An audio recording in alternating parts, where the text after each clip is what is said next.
Muraho, amazina ni Grace Teta. Tumaze kumva inkuru y'abanyakwigendera basize abana 5 bari munsi y'imyaka 12.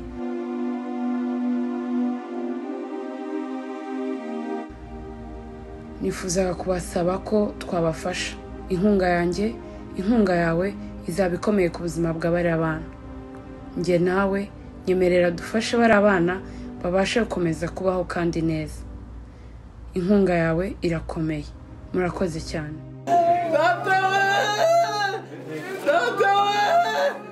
Amazina yanjye banyita Ashimwe Abigail. Ndi umwana wa 2. Ababyeyi bacu baradusize ariko dufite umuryango twitaho. Ndasaba ubufasha abantu bose batureba kubw'ibyago twagize bakadufasha tante yafata. Amazina yanjye nitwa Cyuzuzo Berine. Abandi umwana wa 3. Urupfu rwa mama na papa rwaratubabaje ariko turihangana. Uwagira umutima wo kudufasha azabicishe kuri tante bizakugeraho. Amazina yanjye nitwa Rusagura Eric. Nkabandi umusore abanyakwigendera bagize ibyago, twagize ibyago. Yari uncle, musaza wa mama, wumva n'umudamu we dufitanye isano rya hafi cyane. So yamenye ko arwaye tariki 22 z'ukwa 10 2020 umwaka ushize. Nibwo kuri Legacy Kigali bamubwiye ko afite kansa y'umwijima kandi iri kuri stage ya nyuma, nta kintu bashaka kumufasha. Icyo gihe numva twabaye shoke mu mitima kumva ko umuntu arwaye kansa y'umwijima place iri kuri stage ya nyuma, tubashoke. Ndabyibuka icyo gihe tujyayo, iwe yaragiye umunsi wabanjirije iminsi mbere yaragiye ajya kwivuza, yumva afite intege nkeya, bamusaba ibisubizo byo muri MRI no muri scanner. Kubera intege nkeya arataha. Umunsi wakurikiyeho ninjye najyanye na madamu wakiriho, turagenda tujyana n'undi mu anti, bumva yajyanye na muramukazi we. Turagenda tugezeyo, igihe cyo gufata ibizami kiragira, ibisubizo kiragera, arinjira bamuha ibisubizo, bamubwira nyine iyo nkuru y'incamugongo. Tutangira process yo kugira ngo barebe ko yajya hanze, yajya Nairobi. Ibintu byose tubijyamo, abantu baradufasha, biza gukunda. Ajya Nairobi niho hari hashoboka. Ageze Nairobi naho urumva yahise ajyana na madamu yagiye azi ko agiye kumuvuza, ari umuherekeje. Ageze Nairobi bamubwira ko kanseri yiwe yarangije kugera kuri stage ya nyuma, gusa igishoboka ari kimwe nuko bashobora kumuha imiti ituma itarenga iyo area irimo discipline ngo ijye mu zindi parties z'umubiri. So abaho ngaho ararwara nk'icyumweru kimwe. Urumva ni 22 z'ukwa 10, hacamo nk'icyumweru cyo kwirukanka ku baganga n'ikindi bamuha iyo miti. Subiye inyuma gatoya, mudamu we yari afite akabazo nyine kumva ko ari angine, akajya ahora ataka avuga ati angine, akajya kwa muganga ati ni angine zidakira. Ubwo urumva bageze Nairobi we yamujyanye amuherekeje kumuvuza nk'uko umuntu wese yaherekezwa n'umufasha wiwe. Aragenda agezeyo, umutware waramubwiye ati rero ubwo ngewe urabona bigeze ahangaha, byaba byiza nawe uramutse ukoresheje ibizami tukamenya izo angine zawe zitajya zikira. Ibintu ntabwo bisobanutse, angine zidakira ni ibintu biba bidasobanutse. Nawe aciye mu bizami nk'ibindi byose, nawe still ikomeza kuba inkuru mbi, atafite kansa yo mu muhogo. Baramubwira ati afite amahirwe yuko ashobora kumuvura igakira. Urumva twari dufite umurwayi umwe, tugize undi wa 2 en plus, umugabo n'umugore bafite famille, bari babeshejeho, bari bafite uko babayeho. urumva imitima ya benshi yarahungabanye. Ikindi kintu gitajya gutangaza, kanseri ntiyandura. Kanseri sinzi no ndwara zivuga ngo umuntu yahuye n'undi irandura, wamuhumekeye wagize gute, ni indwara itandura. Kanseri yanduye umugore n'umugabo kaba ikibazo. Batangiye kumuvuza, ariko noneho ubwo baravuga ati ubwo muri Kenya bihenze kandi kiri hasi, baramubwira tushobora no kwivuriza kuri centre ya kanseri mu Rwanda kuri Military Hospital Kanombe. Araza hageze batangira process nk'ibisanzwe, baratangira bamutangira kumukorera chimiothérapie, ariko bashyiramo gap nini 2 weeks. 2 weeks bajyaga bashyiramo kugira ngo asubire, ukabona habayemo gap. Noneho aho kugira ngo hakire kagenda harushaho gufungana, so umuhogo ugafungana, kuvuga ijwi rigatangira kugenda. Famille yanzura ko bagomba kumusubiza Nairobi. Asubiye Nairobi, ageze Nairobi basanga hano bamukoreye process, niyo nabyita process, bagiye iyo gap yagiye ijyamo yaramwafex. Akurumva nabo baramuvuraga. Umwibutse ko umugore ari wafashwe nyuma, ariko akagenda aremba kurusha umugabo wakanaribwa. Umugabo akomeye akubwira ati nzakira, mukaganira, nta hantu yatakaga. Uretse ikibazo cyo kukubwira ngo yabuze apeti, ibintu nyine zino complications z'umuntu urwaye, kunanuka, mfete urabyumva, kanseri, kunyunyuka, ibintu nk'ibyo. Umugore asubiye Nairobi ajya kwivuza.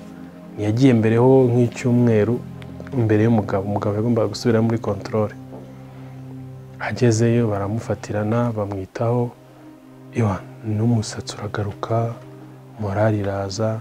Umugabo agezeyo baramubwira nawe ati byari ku bihumbi 10, kanseri bayibarira mu mibare, byari ku bihumbi 19,900, byaramanutse bigeze ku bihumbi 16,600, niba nibuka imibare neza. Urumva ko nawe hari hatangiye kuzamo hope ko umva umugore bamubwiye ko ishobora gukira, undi nawe nubwo yari kuri stage ya nyuma, ariko imibare y'uburwayi yari iri kugenda ijya hasi. Nuko bagumye aho ngaho banywa imiti, igihe kiragera, umugore agenda arushaho kuremba. Bigera bwo noneho n'umuhogo ufunga, kurya bikaba ikibazo, kumira bikaba ikibazo, kunywa imiti bikaba ikibazo.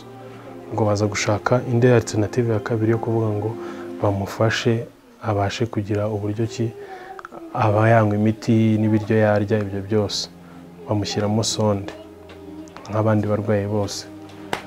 Nuko umugabo abaye aho ngaho, umugabo akavuga ubwo ati namusuye, ko bari barwariye muri area ebyiri zitandukanye.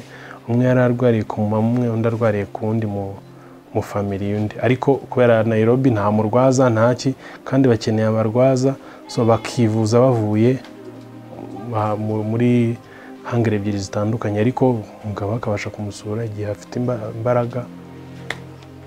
Biza kugera igihe noneho ko umugore aremba cyane, biba ngombwa ko agaruka. Umugabo niwe wagarutse mbere. Umugabo agarutse mbere w'iminsi mike bagombaga kuzana, ariko kubera ko yari yarangije kureba, umva yararembye, bisaba gushaka indege ifite igitanda, ibintu nk'ibyo. Kwa muganga baramusezera bavuga ati ko byagenda kose tumuhe possible ko umuntu agomba kugera mu rugo as soon as possible, akabasha no kubonana n'abantu akiri muzima agihumeka. Tariki mu matariki 6, 8 nibwo kwa gatanu k'uyu mwaka. Umva uburwayi ni kuva mu kwa 10, undi nko mu kwa 10 kurangira gutyo, barwaye mu cyegeranyo cy'amezi amwe. Kwa gatanu k'uyu mwaka urumva nibwo bari Nairobi. So bateganya kuza, baraza, umugore araza. Nibwo icyo gihe nyine nagiye kumureba, yageze Kanombe, bamushyira muri karantine. Najya kumureba nijoro, narembye ariko avugira ku mwuka uri hasi, urabona ko ijwi rye riri hasi. Ko yaje ari ku cyumweru, kuwa mbere araza ava i Kigali, tumuzana hano mu rugo mwadusanze. Kuwa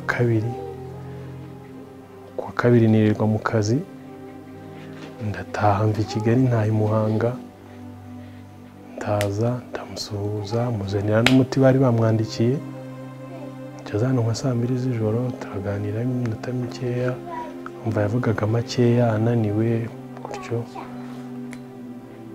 Kuwa gatatu ndabyuka mu gitondo subira mu kazi saa 10 gukorera i Kigali Muhanga, ngomba kugera ku kazi sanga saa 1 saa 11 kubyuka iki ndagenda. Kuwa gatatu tariki 12 ndagenda ngeze i Kigali ngiparika, nkigera gutya imbere y'umuryango wo ku kazi mbona telefone ati aratabarutse. Iyo ngiyo bibaye inkuru mbi, umuntu warwaye inyuma akubwira ko ari ushobora gukira. So bibi nyine nta kintu twari kubikora, bwari ubushake bw'Imana, icyo kiba kigiye gutyo. Tugiye mu byo gushyingura, process nk'iz'abandi bose na covid baravuga birarangiye. Uke ko umutware we n'ubundi nubwo asigaye aracyarwaye. Bari dutegereje wenda Imana izakora igitangaza, ubwo umwe agiye undi azakira. Kumva ko wenda hari nk'ikintu Imana iduhishiye nyine nk'isomo runaka. So ndaje subira ku kazi, ubuzima urumva après y'ibyo byose ubuzima mugerageza kwiyakira nubwo biba bigoye ariko bikanga. Biraje tugiye aho ngaho turamurwaje, nabyo ntibyashobokaga. Bisaba umuntu waba muri hafi buri gihe. Kazi ndasezera, umva kirakeneye umuntu uri hafi aho ngaho. Kazi mbasaba gukora amasaha make barabyanga, babyanze sho yari yashobokaga ko ari ugusezera akazi. Après ibyo ngibyo wenda umuntu yakize, ubuzima burashakishwa. Taza mubaho, nta munsi n'umwe yari yagataka ngo avuge ngo ari kuribwa cyane. Yararibwaga nyine nk'ibisanzwe, akaba umuntu gukomera, umuntu ntakwereke ko ari muri condition mbi, ntakaba atakwereka ko ababaye cyane. So tubaye aho ngaho nk'ibyumweru 2-3 kuva hano na lockdown mu gihe Kigali, akananirwa cyane, ugasaba kuryama, ukaba wagenda wagera hagati mu nzira ugaparika imodoka kumucunda. Turabireba nabyo turavuga ati ibi bintu biramuvuna biranamujena. Nuko turagiye yimukiye i Kigali, yakurikiranwaga n'umudokiteri we wa Faisal, bari baramuri komendinze Dr. Fidel. Tunashimira cyane wamubaye hafi mu buryo bwose bushoboka. Kamubwiye ati isaha yari yose uzanyenera uzampamagare.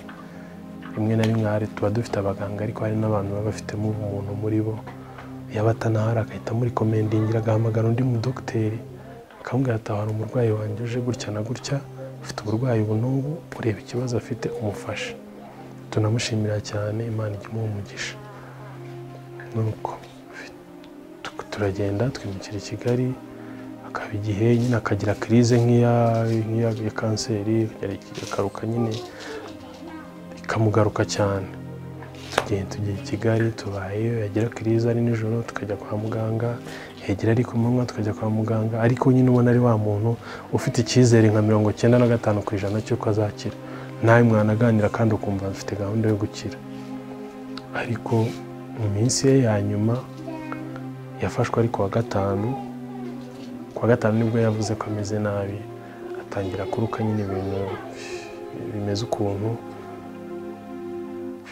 tubona ko harimo ikibazo. Kuwa gatanu nka saa 10 bwa kabiri saa 2 tugiye kugerageza kumwitwarira biranga. Ngombwa ko duhamagara ambulance tugezeho baraza basanga umuvuduko umutima we uri gutera gahoro cyane, barabanza bamutera imiti bamuha ubutabazi bw'ibanze. Turagiye tujya Faisal kuwa gatanu, baratwakira, bamwinjije ibitaro nka saa 11 za mu gitondo, bamukorera treatment saa 11. ndataha musigaho undi mu anti nawe wari twari turi kumwe. Urumva n'ibihe bya covid babobrije abantu kujya abantu bipimishije ntihagaruka kuvuga ngo runaka na runaka. So tugiye ndataha, maze gutaha nawe araza arahirirwa, ngaruka nimugoroba ndahirirwa ndaharara. Ubwo ku cyumweru aza aje kurara, arahirirwa araharara, yazaga saa 7 akarara akagenda akirirwa akazaza kumusimbura ejo. Urumva yaraye ku cyumweru ariko abyuka nyandikira arambwira ati uzinduke mu gitondo ndi kubona anko wawe atameze neza, iwe ashobora kuza kuharara ko ndi kubona utaza kuza kumushobora. Ku cyumweru urumva ku wa mbere, ku cyumweru araharara, ku wa mbere mu gitondo ndahazindukira, mageze nsanga umuntu yarembye none kuvugana amarenga kugeze nka saa 8 twirirwa naho saa 8 n'iminota nk'ingahe nawe abaratabarutse.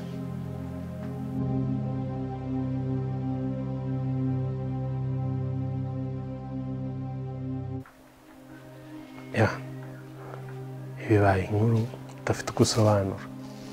Umugabo n'umugore baragiye mu kwezi kumwe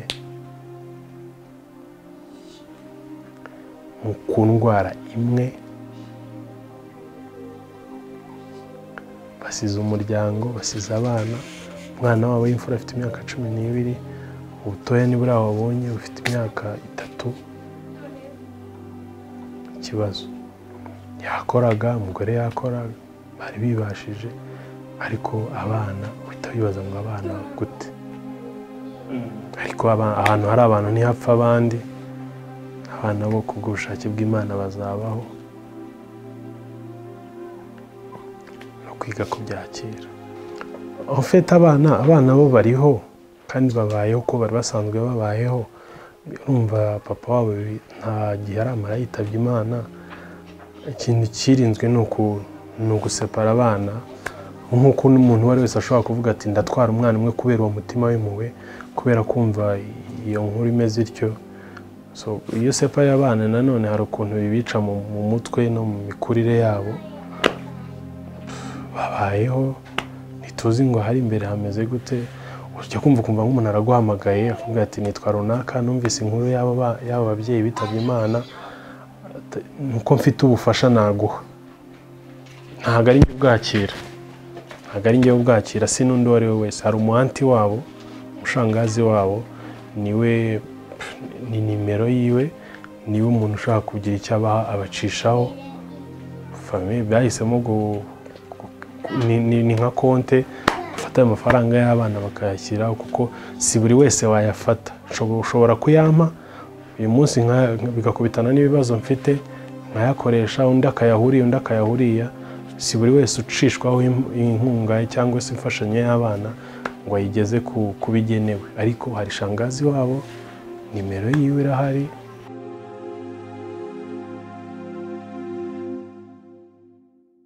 Hari nk'ibintu bawumva ukumva ntibishoboka, ukibaza ati ubundi ko Imana ari inyempuhwe n'inyembabazi, ugahita wishyiramo abatese imbabazi, sitoke y'imbabazi yari yashize. Nyine ukabyicara ukabitekereza, ukumva nk'ibintu mwaganiraga cyangwa se nk'ibintu mwasharingaga.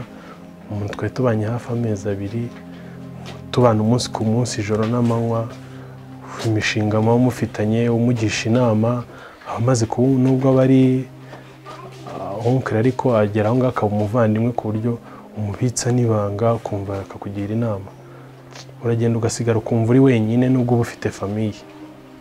Ako gahinda nyine ukumva nta wundi muntu ushaka ko mugasharinga, ukisanga wikurira nta muntu wagukozeho, nta kindi kibazo. Hari nk'ibintu, nk'ubu kubera ukuntu yakundaga kumva urubuga, sinshobora kumva urubuga.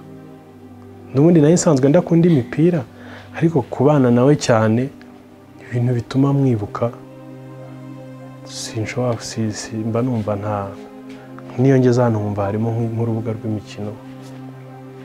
Yakundaga kureba kuri YouTube Pastor Theo, ugasanga mu nyigisho za Pastor Theo Aroni Pastor Aroni nk'abo bantu sinshobora kujya kureba nk'ibiganiro byabo, sinshobora, mba numva nyine ntangira kubireba amarira akagwa.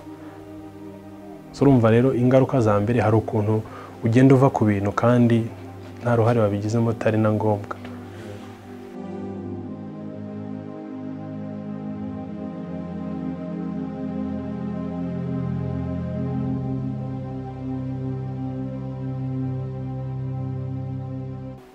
Ikintu nasaba abantu ni ibintu biba biri rusange, nko kwiga ku bana, kwirinda guhemuka, kwirinda guhemurwa n'ibintu, gukurikira inyungu ndende, ariko ukiga ku bana kuko yari umuntu w'umunyakuri ukubwirira aho ngaho kandi bikarangiriraho, ariko ukamenya ngo ikintu ambwiye cyari ukuri, akaba atatuma ukora ku kantu k'undi muntu ngo uvuge ngo niba nguhaye 5 ngo utanye uvuge ngo kubera ko ngo nari nabitije undi muntu ngo tegereza nzabiguhe. No, ikintu cy'undi muntu ni cy'undi muntu, icyawe ni icyawe. Kuko nshimire n'abantu kuri icyo kintu waruvuze, nk'abantu baradufashije pe mu burwayi bwabo, bivuje amafaranga hafi 100,000 byavuye mu bantu bitatuvuyemo tutari no kubona, kubera kubana, kubera kugirana connection n'abantu, ariko umuntu mubanye ukamenya ko umuntu mubanye nyine ari kubw'inyungu ziwe, kumenya kubana mu kazi kiwe. So abantu badufashije, Imana ibaha umugisha, ntacyo twabitura, nta nubwo twavuga ngo tuzabafasha ibyo mwadufashije ngo tubishobore, ariko aho muzadukenera tuzahawe. Batanze amafaranga, ntabwo tuvuga ngo bishwe n'uko uburwayi bwabuze aho babuvurira. Iyo uza kuba ingurane y'amafaranga ntiyaba yarabuze, abantu umuntu utazi akakwohereza amafaranga, uwuzi umuntu n'undi. So isomo byanyigishije ni ukwiga ku bana, kandi dufite igihe gito muri iyi si. Uzajya ubona agize amahirwe yo kuramuka mu gitondo, ajya akoresha uwo munsi nk'aho ejo atazi ko azawuramukamo, kuko nabo bari bakiri bato, 43, 37, bose bagendeye rimwe, bari bakiri batoya, bari bagifite imishinga myinshi abana babo n'abandi imfubyi bareze. Numva byari bikiri birebire, ariko iyo baza kwicara bazi ngo igihe cyabo cyari iki, hari ibyo wenda nabo baba barabigenjemo, ariko kubera ko twese muri iyi si turi abagenzi, ni ukwiga kubaho wigengesereye.